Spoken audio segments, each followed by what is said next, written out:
یہ پاک سید عالم صلی اللہ علیہ وسلم نے ہمیشہ قربانی فرمائی، ہمیشہ۔ آج تو حضور نے ایک فرمایا، اللہ ہم سب کو حج کی توفیق عطا فرمائے اور بار بار حج کی توفیق دے۔ صحابہ نے 40 حج فرمائے ہیں، 50 حج فرمائے، حضرت فضیل بن عیاض نے 60 حج فرمائے۔ اللہ کو توفیق دے، قبول فرمائے اور اللہ سب کو بار بار وہ موقع نصیب فرمائے۔ تو نبی پاک صلی اللہ تعالیٰ علیہ وسلم نے حج ایک فرمایا، قربانی حضور جس دن مدینے آئے اس وقت شروع فرمائی اور ہر سال حضور قربانی دیتے تھے، ہر سال 2 جانور ذبح فرمائے۔ یا رسول اللہ صلی اللہ تعالیٰ علیہ وسلم 2 کا کیا مقصد فرمایا؟ ایک میری طرف سے، ایک میری غریب امت کی طرف سے۔ یا رسول اللہ صلی اللہ علیہ وسلم کس طرف سے فرمایا؟ ایک میری طرف سے، ایک میری امت کی طرف سے۔ کبھی فرمایا ایک میری طرف سے، ایک میرے اہل بیت اور میری امت کی طرف سے۔ 2 جانور حضور نے ذبح فرمائے۔ اور پھر میرے حبیب پاک صلی اللہ تعالیٰ علیہ وسلم کے غلام مولا علی شیر خدا، ابن ماجہ کی روایت ہے، حضرت علی شیر خدا فرماتے ہیں کہ نبی پاک علیہ السلام 2 جانور ذبح کرتے تھے۔ خود حضرت علی کی جب باری آئی تو انہوں نے بھی 2 فرمائے۔ تو صحابہ نے پوچھا کہ علی 2 کیوں؟ 2 کس لیے؟ تو حضرت علی رضی اللہ تعالیٰ عنہ فرمانے لگے، مجھے میرے حبیب نے وصیت فرمائی تھی کہ علی تو نے 2 کرنے، ایک اپنی طرف سے کیا کرنا، ایک میری طرف سے کرنا۔ تو میں ایک اپنی طرف سے دیتا ہوں، ایک اپنے نبی پاک کی طرف سے دیتا ہوں صلی اللہ علیہ۔ 2 جانور۔ آپ لوگوں نے سنی ہوئی ہے یہ بات کہ مہینہ کھانا نہیں پکتا تھا حضور کے گھر میں۔ حضرت عائشہ فرماتی ہیں 3 چاند اور 3 سورج کٹھے کبھی نہیں دیکھے جب ساتھ روٹی بھی کھائی ہو، یعنی 3 دن مسلسل کبھی کھانا نہیں کھایا۔ قربانیاں کتنی دیں؟ بولیے۔ حضرت علی شیر خدا کا مکان کوئی نہیں اپنا، کوئی گھر نہیں بنایا۔ مولا کائنات شیر خدا، میں نے یہ بات پھر دہرا رہا ہوں، پہلے بھی میں نے عرض کی تھی، پکا کرنے کے لیے دہرا رہا ہوں۔ حضرت علی کا کوئی کاروبار نہیں بظاہر۔ بی بی صاحبہ فرماتی ہیں کہ کئی ہفتے صرف سرکہ اور کھجوریں۔ قربانیاں کتنی؟ اسی سارے صاحب لان ٹورے ہیں کہ ساڑھے تے لگ دیئے کہ نہیں، پکا۔ اور پھر جب بات ہوتی ہے دینے کی تو ماحول اور ہوتا ہے، جب لینے کی باری ہوتی ہے تو ماحول اور ہوتا ہے۔ قربانی واجب ہے اس شخص پر جس کے پاس 52.5 تولے چاندی یا 7.5 تولے، لیکن میں 7.5 تولے والا فتویٰ نہیں دیتا، میں 52.5 تولے چاندی والا فتویٰ دیتا ہوں۔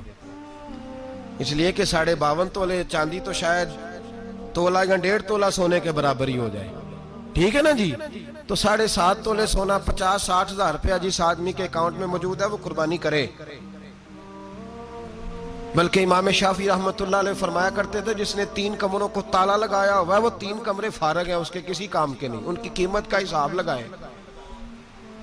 چھت پہ سٹور بنا دیا ہے، کوئی مطلب نہیں اس کا، اور جو ویسے رکھی ہوئے ہیں کوئی معنی ہی نہیں کمرے کا، فرماتے تھے حساب لگائے، قربانی کرے۔ رب کریم کی بارگاہ میں دینے کا جب معاملہ آیا تو گول کر گیا کام۔ میرے رسول کائنات سرور عالم صلی اللہ علیہ وسلم کا جب اپنے لیے چیزیں استعمال کرنے کا ماحول ہے تو محبوب پاک علیہ السلام نے مہینہ روٹی نہیں پکائی۔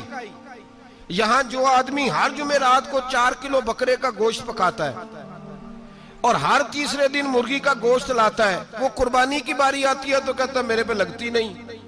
وہ ٹھیک ہے ابا جی لے آئے، ابا جی کی طرف سے قربانی ہے، اس دفعہ ابا جی کی، اگلی دفعہ اماں جی کی، اس سے اگلی دفعہ دادی جی کی۔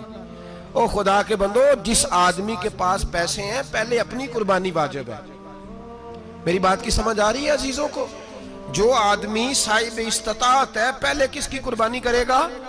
وہ کمائی کرتا ہے، اس کے اپنے اکاؤنٹ میں تنخواہ آتی ہے، ابا جی کے اکاؤنٹ میں نہیں آتی۔ اس نے اپنا بینک بیلنس چوری بھی رکھا ہوا ابا جی سے۔ پہلے اپنی قربانی کرے، اگر اس کو شوق ہے، دل کرتا ہے تو ایک اور خریدے، پھر ابا جی کی طرف سے کرے۔ اگر اللہ نے توفیق دیا تو ایک اور خریدے، اماں جی کی طرف سے کرے۔ اور اگر اس کے دل کو اللہ ٹھنڈک عطا کرے، سکون کرے، تو پھر اپنے رسول کی طرف سے بھی قربانی دے، پھر اپنے محبوب کی جانب سے بھی قربانی کرے۔ نبی پاک صلی اللہ تعالیٰ علیہ وسلم نے ہر سال 2 قربانیاں دی، 10 سال۔ کل کتنی ہوگی 10 سالوں میں؟ بولیے۔ اور جب حضور حج کرنے گئے نبی پاک نے 63 اونٹ ذبح فرمائے۔ ایک اونٹ میں کتنی قربانیاں ہوتی ہیں؟ 63 اونٹ حضور نے ذبح فرمائے. اور حدیث بڑی مزیدار ہے. حضرت ابو ہریرہ رضی اللہ تعالیٰ عنہ فرماتے ہیں کہ جب اونٹ ذبح کرنے کی باری آئی تو ہم سوچ رہے تھے، پریشان تھے کہ یہ تو بڑا مشکل ہے ذبح کرنا، بڑا مشکل ہے، اس کو تو نہر کرنا پڑتا ہے، گرانا پڑتا ہے، باندھنا پڑتا ہے. سب سے مشکل کام اونٹ ذبح کرنا ہے. تو نبی پاک صلی اللہ علیہ وسلم کی تو عادت کریمہ ہے، اپنے ہاتھ سے ذبح کرتے ہیں حضور. وہ ہمارا اللہ خیر کرے، اب اللہ ہی حافظ ہے. ذبح کرنا تو دور کی بات ہے. ہمارا جو بی اے پاس لڑکا ہے نا، اس کو ڈر آتا ہے جانور کے پاس کھڑے ہوتے بھی. کہتے ہیں بچوں کو اندر لے جاؤ، 10 سال کا 12 سال کا، اس کو اندر لے جاؤ، ذبح کرنا ہے، روئے گا. اب بس کرو یار، یہ کس قوم سے تمہارا تعلق پڑ گیا ہے؟ ہمارے تو 12 اور 14 سال کے معوذ اور معاذ ابو جہل کی گردن کاٹ کے رکھ دیا کرتے تھے. اور تو بچہ بکرا ذبح کرنے سے ڈرا رہا ہے. اس کو کھڑا کر لا کے. قربانی تو جہاد کی ٹریننگ ہے. وہ کھڑا کر، اس کو کہا بیٹا یہاں کھڑا ہو، اللہ کے رستے میں بکرے کی گردن کاٹنی ہے. اگر کوئی شخص خدا رسول کے دین کی مخالفت کرے، کفر کا جھنڈا اٹھائے، تو اس کی گردن بھی کاٹنی ہے. یہ ٹریننگ ہے بچوں کے لیے. یہاں عجیب ماحول ہے، ڈر لگ رہا ہے، پیچھے ہٹ جاؤ. اور جس صاحب کی قربانی ہے وہ بھی کوئی 1.5 کلومیٹر کے فاصلے پہ کھڑے ہیں، دور کھڑے ہو کے دیکھ رہے ہیں. نفیس ہی بڑے ہیں جناب، لطیف ہی بڑے ہیں. کپڑوں کو کوئی قطرہ خون کا لگ گیا تو بڑی مصیبت بن جائے گی. اور امیر آدمی، اس کا تو گھر کسائی نے خود فون کیا ہے کہ صاحب سب سے پہلے میں آپ کے گھر آؤں گا. اس کو پتہ ہے کہ منہ مانگی قیمت ملے گی. مہربانی فرمائے، قربانی میرے رسول پاک صلی اللہ علیہ وسلم سے زیادہ نفاست والی طبیعت کسی کی نہیں. صحابہ کہتے ہیں اتنا حسین محبوب کا انداز تھا کہ کبھی کپڑوں پہ مکھی بھی نہیں بیٹھی تھی. اور حضور سے ہم سلام لیتے تھے، دست مبارک چومتے تھے تو ہمارے ہاتھوں سے کستوری کی خوشبو آنے لگتی تھی. اور فرماتے ہیں نبی پاک کا ہاتھ یوں ہوتا تھا کہ برف بھی اتنی ٹھنڈی نہیں جتنا پیارا حضور کا ہاتھ ٹھنڈا ہوتا تھا. پھر بھی حضور دست مبارک میں خنجر پکڑتے، جانور کو لٹاتے اور اپنی طامت کو سمیٹتے، اور اللہ کے حبیب گھٹنا رکھتے اس کی گردن پر، اور بسم اللہ اللہ اکبر کہہ کے ذبح فرماتے. حضور خود دست مبارک سے. تو اتنا زیادہ نازک مزاج ہو گیا ہے کہ اب یہ والی سنت ادا کرنا مشکل ہو گیا تیرے لیے. 63 اونٹ ہیں. اور صحابہ کرام علیہم رضوان فرماتے ہیں کہ حال یہ ہے، ہم سوچ رہے ہیں کیسے ذبح کریں گے، کیا کریں گے، کیسے گرائیں گے. اور نبی پاک صلی اللہ علیہ وسلم کہتے ہیں ہم ابھی سوچ میں ہی تھے کہ حضور نے چھری پکڑی. خنجر جب حضور نے اٹھایا تو فرماتے ہیں اونٹ دوڑتا ہوا آیا اور نبی پاک کے سامنے آ کے لیٹ گیا. فرماتے ہیں اللہ کے رسول نے بسم اللہ اللہ اکبر کہہ کے ذبح کیا. اس نے ٹانگ بھی کوئی نہیں ہلائی، پیر بھی کوئی نہیں ہلایا. وہ کسی شاعر نے بڑی عجیب بات کہی تھی. اس نے کہا پھنسی جو دام میں بلبل تو لگی یوں کہنے، کرے گا قتل کیا تو نے جب اسیر مجھے، کباب شمع کے شولے پہ کیجیو سیاد، شکل گل نظر آئے دم اخیر مجھے. وہ کہتے ہیں بلبل کو شکاری، سیاد شکاری نے پکڑ لیا بلبل کو. تو سیاد سے بلبل کہنے لگی تو نے پکڑا ہے تو قتل تو کرے گا ہی نا، کھائے گا تو صحیح، ایک میری منت ہے. شکاری کہنے لگا وہ کیا؟ تو بلبل کہنے لگی جب تو مجھے ذبح کرے نا اور پکائے تو مجھے پھول سے بڑی محبت ہے. اس طرح کرنا، کوئلے اتنے زیادہ دہکانا، اس قدر زیادہ آگ جلانا کہ ان کی شکل گلاب کے پھول کی طرح سرخ ہو جائے. تو جب تو مجھے ان پر جلائے گا تو مجھے تکلیف نہیں ہوگی، اس لیے کہ محبوب کا چہرہ جو سامنے آ جائے گا مجھے تکلیف نہیں ہوگی. پھنسی جو دام میں بلبل تو لگی یوں کہنے، کرے گا قتل کیا تو نے جب اسیر مجھے، کباب شمع کے شولے پہ کیجیو سیاد، او شکل گل نظر آئے دم اخیر مجھے. اعلیٰ حضرت بریلوی علیہ رحمہ فرمایا کرتے تھے، فرماتے تھے بڑی تکلیف ہوگی جب جان نکلے گی. روایتوں میں آتا ہے جس طرح باریک دوپٹہ جھاڑیوں پہ ڈالا جائے، کھینچا جائے تو پھٹ جاتا ہے، یوں تکلیف ہوگی. پر فرمانے لگے رسول اللہ کے غلام کو کوئی تکلیف نہیں ہوگی. حضور کیوں؟ فرمایا اس لیے کہ جب جان نکلنے لگے گی تو سامنے جلوہ ودوحاد آ جائے گا. حضور کے جلوے ہوتے رہیں گے تو پتہ ہی نہیں چلے گا جان کیسے نکل گئی. پھنسی جو دام میں بلبل. تو صحابہ فرماتے ہیں کہ اونٹ دوڑتا ہوا آیا، حضور کے سامنے آ کے لیٹا، نبی پاک نے ذبح فرمایا اور فرماتے حد ہو گئی. حضور نے توجہ فرمائی تو دوسرا دوڑتا ہوا آ گیا، تیسرا آ گیا. حضرت ابو ہریرہ فرمایا کرتے اونٹ ایک دوسرے کو دھکے دیتے تھے, پیچھے ہٹ جا, پہلے میں نے جانا ہے, پہلے میں نے جانا ہے. 63 اونٹ وادی منا میں حج کے موقع پر میرے رسول پاک نے دست مبارک سے ذبح فرمائے. ہر قربانی حضور نے اپنے ہاتھوں سے فرمائی. قربانی واجبات دین میں سے, ضروریات دین میں سے, اور کوئی اتنا لمبا چوڑا مسئلہ نہیں. بہت ساری چیزوں کو خود بخود مشکل کر لیتے ہیں. ٹی وی پہ خبر آتی ہے فیصل آباد کے 2 بیل ہیں, بولو اور ڈولو, پتہ نہیں کتنے من ان کا وزن ہے. ان سے پوچھا جا رہا ہے کہ بولو ڈولو کھاتے کیا ہیں؟ تو کہتے ہیں بادام کھاتے ہیں, مکھن کھاتے ہیں. یہ جناب پتہ نہیں ان کو دودھ کتنے کلو روز پیتے ہیں, اور بولو ڈولو بیچارے سے خود نہیں چلا جا رہا. لگ ایسے رہ جیسے وہ خود کہہ رہے ہیں مہربانی کرو ہمیں ذبح کر لو, اب تو اٹھا بیٹھا بھی نہیں جا رہا. او خدا کے بندو, دین کی اصل حقیقت کو سمجھو. یہ تو حضور نے فرمایا خوبصورت جانور لاؤ, یہ کس حدیث میں آیا ہے کہ اسے بادام کھلاؤ؟ آج لوگ انسانوں کو روٹی نہیں مل رہی اور جانوروں کو بادام کھلا رہے ہو. اس کے حصے میں جو اللہ نے شے رکھی ہے نا وہ چارہ ہے. اس کو چارہ کھلاؤ اور اچھے طریقے سے پیٹ بھر کے کھلاؤ. جانور کو پیٹ بھر کے چارہ کھلایا جائے تو جتنی اس کی طبیعت ہوتی ہے اس حساب سے وہ صحت مند ہو جاتا ہے. باقی یہ تو آپ کسی شخص کو اتنا کھلا دیں کہ اس کا پیٹ اتنا بڑا ہو جائے, پھول جائے, تو وہ بیچارہ تکلیف میں آئے گا کہ نہیں آئے گا؟ یہ کس قسم کا ماحول ہے؟ ایک بکرا بکا لاہور میں اور سیٹھوں نے شرطیں لگائی ہوئی ہیں, میں 5 لاکھ کا لایا ہوں تو میں 9 لاکھ کا. یہ کیا چکر ہوا؟ مجھے اتنا کھلایا جی اس کو فلاں چیز. یہ کس نے کہا ہے کھلانے کا؟ بادام کھانا کس حدیث میں آیا؟ کس صحابی نے اپنے بکرے کو بادام کھلائے؟ کس نے مکھن کھلایا؟ کس نے پیڑے کھلائے؟ بس کرو, عجیب تماشا لگ گیا ہے. اور یہاں تو اتنی بری حالت ہو گئی ہے کہ عورتیں ناچنے لگی ہیں قربانی کے جانوروں کے آگے, بیبیاں بیچنے لگی ہیں. اللہ کے غضب کو آواز نہ دو. یہ قربانی ہے کہ ہر چیز کا, مذہب کی ہر شے کا مذاق بنا دیا ہے. جس دین نے عورت کی اپنی قربانی بھی ہو تو اس کو ذبح کرنے کی اجازت نہیں دی, مرد ذبح کرے گا. جو دین کہتا ہے کہ عورت ذبح نہیں کرے گی, وہ عورت بیچ سکتی ہے اللہ کے جانور. یہاں جس کا میں نے رمضان میں بھی کہا تھا, پھر بات دہراتا ہوں, سارا سال ناچتے گاتے ہیں اور عید کا موقع آتا ہے تو 2-4 مولوی بٹھا کے وہ دین سکھانا شروع کر دیتے ہیں. کوئی پتہ ہی نہیں, کوئی خبر ہی نہیں. جس بوتل میں کل تک شراب بک رہی تھی اسی میں دودھ پلاؤ گے؟ جس برتن میں کل تک پیشاب تھا اس میں آج لوگوں کو شہد پلاؤ گے؟ بس کرو, یہ مذاق نہیں, یہ رسول اللہ کا دین ہے. نبی پاک سید عالم صلی اللہ تعالی علیہ وآلہ وسلم نے کوئی ذمہ عورت کے کوئی چیز نہیں لگائی ایسی جس میں اسے مردوں کے ساتھ شامل ہونا پڑے. اور عورت سمجھ ہی نہیں رہی کہ یہ اس کی تذلیل ہے, عزت نہیں. صابن بک رہا ہے تو ساتھ بی بی کھڑی ہے, شیمپو بک رہا ہے تو عورت اس کی جو ہے وہ ایڈ دے رہی ہے. یہ عزت ہے عورت کی؟ رسوا کر دیا تم نے ہر شے میں عورت. اب قربانی کا جانور بھی بی بی بیچے گی؟ غیرت کہاں گئی اس قوم کی؟ میرے رسول پاک سرور دو عالم صلی اللہ تعالی علیہ وسلم کو کسی نے آ کے کہا فلاں قبیلے کے لوگوں نے عورت کو سربراہ بنایا ہے, عورت کو آگے لگا لیا ہے. فرمایا تباہ ہو گئے وہ لوگ, انہوں نے عورتوں کو اپنے آگے پیشوا بنا لیا.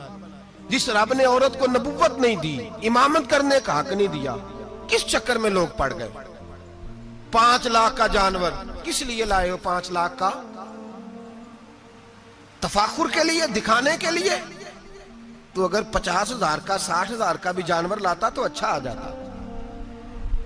اور 50,000 کا جانور لائے تو 5 لاکھ میں کتنے آتے ہیں بولے؟ تو 10 جانور ذبح ہوں گے تو کتنے غریبوں تک گوشت جائے گا, کتنے گھروں کا بھلا ہوگا. ہر چیز کا چکر الٹا کر دیا گیا ہے. اور صرف حج کے لیے ہوتی تو میرے رسول پاک ہر سال قربانی نہ کرتے, اور میرے نبی پاک قربانی دینے کا حکم. ایک اور بات بڑی لوگ پوچھنے لگے, کہتے جی گائے کی ہوتی ہے, بھینس کی بھی ہوتی ہے کہ نہیں؟ چلو جی اب نئی بات نکل آئی. حدیث پاک میں لفظ آیا اونٹ کا, نبی پاک نے فرمایا بکرا 1 سال کا, گائے 2 سال کی, اونٹ 5 سال کا. حدیث میں لفظ آ گیا اونٹ کا. آپ کو بندہ کہے پہلے بتائیں نر کا کہ مادہ کا, تو میں کدھر سے آپ کو حدیث نکال کے دوں جس میں نر بھی اور مادہ علیحدہ علیحدہ ہو؟ حدیث پاک میں ذکر آ گیا دمبے کا، مینڈے کا. اب باقی جو سارے جاگ رہے ہیں نا، اب غور فرمائیں، باقی ایک بکرا ہے، ایک چترا ہے، ایک دمبا ہے، ایک دیسی بکرا ہے، ایک پہاڑی بکرا ہے، تو علیحدہ علیحدہ لفظ کہاں سے نکال کے دیے جائیں؟ یہ ساری انواع ہیں، اقسام ہیں، نوع ہیں. اسی طرح بھینس بھی گائے کی ایک قسم ہے. امام اعظم ابو حنیفہ فرماتے ہیں نوع منہ، یہ اس کی ایک قسم ہے، نوع میں سے ہے، گائے کی نوع میں سے. آپ عام لفظ بولتے ہیں تو کہتے ہیں بکرا چترا گائے بھینس، عام لفظ ہے نا. تو جب گائے کہہ دیا تو اب کو بندہ کہے گائے آیا تو پہلے بتائیں گائے تو ہے تو اس میں بیل شامل ہے کہ نہیں؟ تو گائے کی جتنی قسمیں ہیں نا، ہمارے محدثین بھینس کو گائے میں شامل کرتے ہیں. بھینس گائے کی ایک قسم ہے. تو نبی پاک صلی اللہ علیہ وسلم نے جب گائے کا لفظ استعمال کیا تو بھینس اس کے اندر آ گئی. تو اگر گائے کی قربانی جائز ہے تو بھینس کی قربانی بھی جائز ہے. اگر بیل کی قربانی جائز ہے تو کٹے کی قربانی بھی 100% جائز ہے. اس کے اندر 7 حصے ڈالے جائیں گے، اسے قربان کیا جائے گا، یہ جائز ہے. اگر آپ صریح لفظ نکال کے دکھانے کو کہیں گے تو پھر تو بڑی چیزوں میں لوگ الجھ جائیں گے. پھر کیسے نکالا جائے گا خسی کی جائز ہے کہ نہیں، جو خسی نہیں اس کی جائز ہے کہ نہیں، فلاں کی. تو ان تفصیلات، ہاں بہت ساری چیزوں کی تفصیلات حدیث میں ہیں لیکن ساری چیزوں کی موجود نہیں. اس لیے میرے عزیز یاد رکھیں، بھینس کی قربانی بھی ہوگی، گائے کی بھی ہوگی، بیل کی بھی ہوگی، کٹے کی بھی ہوگی. جن کی نہیں ان کی نہیں. ہم نے کبھی کہا ہرن کی قربانی بھی ہوگی یا مرغی کی قربانی بھی ہوگی.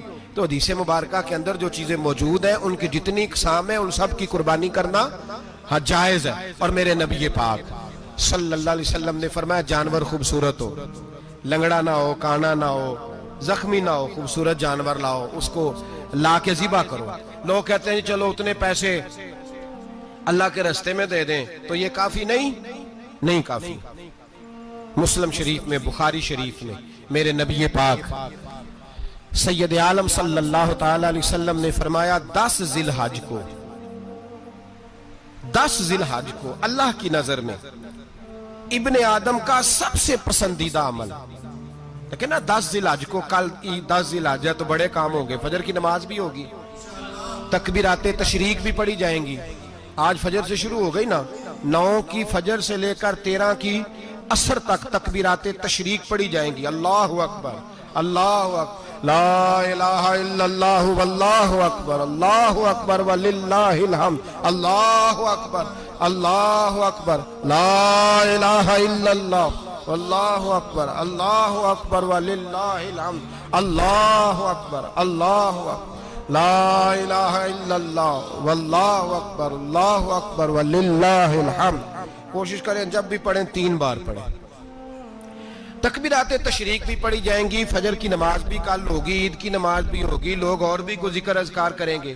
لیکن میرے نبی پاک صلی اللہ علیہ وسلم نے فرمایا 10 ذی الحج کو اللہ کو اپنے بندے کا جو کام سب سے زیادہ پسند ہے وہ یہ ہے کہ وہ اللہ کے راستے میں جانور کا خون بہائے. حالانکہ نمازیں بھی ہیں، اذکار بھی ہیں، تکبیرات بھی ہیں، سارا کچھ ہے، پر اللہ کو سب سے زیادہ کیا پسند ہے؟ جانور کو قربان کرنا. یہ اللہ کو بڑے خوبصورت لفظ نبی پاک علیہ السلام نے فرمایا قربانی کا جانور قیامت کے دن اپنے سینگوں اور کھروں سمیت آئے گا، اور جس نے قربانی کی ہوگی اس کی بخشش کروا کے اسے جنت میں لے کر جائے گا. تو فرمایا ابن آدم کا سب سے پسندیدہ عمل یہ، سب سے پسندیدہ، کہ وہ 10 ذی الحج کو قربانی کریں، کوشش کریں خود ذبح کریں اپنا جانور. یہ حضور کی سنت ہے. یہ نہ ہو سکے تو نبی پاک صلی اللہ علیہ وسلم نے اپنے ہاتھوں سے ذبح کرنے لگے حضرت فاطمہ کا جانور. تو فرمایا فاطمہ ادھر آ کے اس کے پاس کھڑی ہو جاؤ، میں تمہارا جانور ذبح کرنے لگا ہوں. اپنے جانور کے پاس کھڑے ہوں. میرے جو بھائی ذبح کرنے کا کام کرتے ہیں نا، قصاب ہم کہتے ہیں، سارے قصاب نہیں ہوتے، بہت سارے لوگ یہ سعادت حاصل کرتے ہیں اور بڑے نیکی کا کام کرتے ہیں. اللہ انہیں بڑی بہترین جزا عطا فرمائے گا، بڑا خیر کا کام کرتے ہیں. لیکن چونکہ رش ہوتا ہے ایسے لوگوں کے پاس، تھوڑی جلدی بھی ہوتی ہے. پہلی تو کوشش کریں تکبیر خود ڈالیں، یہ نہیں ہو سکتا تو قریب کھڑے ہوں. ہمارے ہاں ایک رواج یہ بھی ہے کہ 2 بندے ہاتھ رکھتے ہیں. ذبح وہ کر رہا ہوتا ہے تو جس کی قربانی ہوتی ہے اس کو کہتے ہیں تو بھی ساتھ ہاتھ رکھ. ہوتا ہے نا جی بہت ساری جگہوں. اب حکم یہ ہے شریعت اسلامیہ کا کہ جب جانور ذبح کریں گے تو پڑھیں گے بسم اللہ اللہ بسم اللہ اللہ۔ ہاں نبی پاک صلی اللہ علیہ وسلم نے لمبی دعا پڑھی، صحابہ بھی لمبی دعا، انی وجہت وجہی للذی فطر السماوات والارض حنیفا وما انا من المشرکین، یہ بھی پڑھا۔ اور پھر میرے رسول پاک صلی اللہ علیہ وسلم نے یہ بھی کہا کہ اللہ میری طرف سے قبول فرما، میری امت میری اہل بیت کی طرف سے قبول فرما۔ صحابہ جب جانور ذبح کرنے لگتے پہلے یہ دعا پڑھتے، پھر کہتے اللہم تقبل منا کما تقبلتا خلیل کا ابراہیم علیہ السلام وتقبلتا حبیب کا محمد صلی اللہ علیہ وسلم، اے اللہ ہم سے بھی قبول فرما جیسے تو نے حضرت ابراہیم سے قبول فرمائی اور جیسے اپنے حبیب حضرت محمد صلی اللہ علیہ وسلم سے قبول۔ یہ ساری دعا پڑھیں، اور جب جانور ذبح کرنے لگے تو پھر پڑھیں بسم اللہ اللہ بسم اللہ اللہ۔ اچھا دو آدمیوں نے ہاتھ رکھا ہوا ہے، دو آدمیوں، اب اگر ایک نے بھی نہ پڑھی بسم اللہ اللہ اکبر تو جانور حلال نہیں ہوگا، دونوں کو پڑھنا پڑے گا۔ یہ مسئلہ یاد رکھیں۔ ایک اور بات بھی بتانی ہے آپ کو، وہ بھی آپ نے یاد رکھنی ہے۔ قربانی کے بڑے جانور میں کتنے حصے ہوتے ہیں؟ 7۔ اب 7 حصوں میں 7 کی نیت قربانی کی ہونی چاہیے، 7 کی۔ 6 حصے ڈال گئے، جو چلے تھوڑے سے زیادہ امیر لوگ نہیں تھے، نارمل تھے، انہوں نے 6 حصے ڈال لیے۔ 7واں امیر آدمی تھا، اس کو جا کے کہا یار ایک حصہ نہیں مل رہا تو چل تو نے تو 2-3 بکرے لیے ہوئے ہیں تو بھی شامل ہو جا۔ اس نے پہلے تو کہا نہیں یار میں نے اب لے لی ہے، پھر جب اصرار کیا تو کہا چلو ٹھیک ہے بڑے گوشت کا قیمہ کرا لیں گے۔ تو اس طرح کرو ڈال لو میرا بھی حصہ۔ اب 6 کی نیت قربانی کی، 7ویں کی گوشت کی، کسی کی بھی قربانی نہیں ہوگی، گئے سارے۔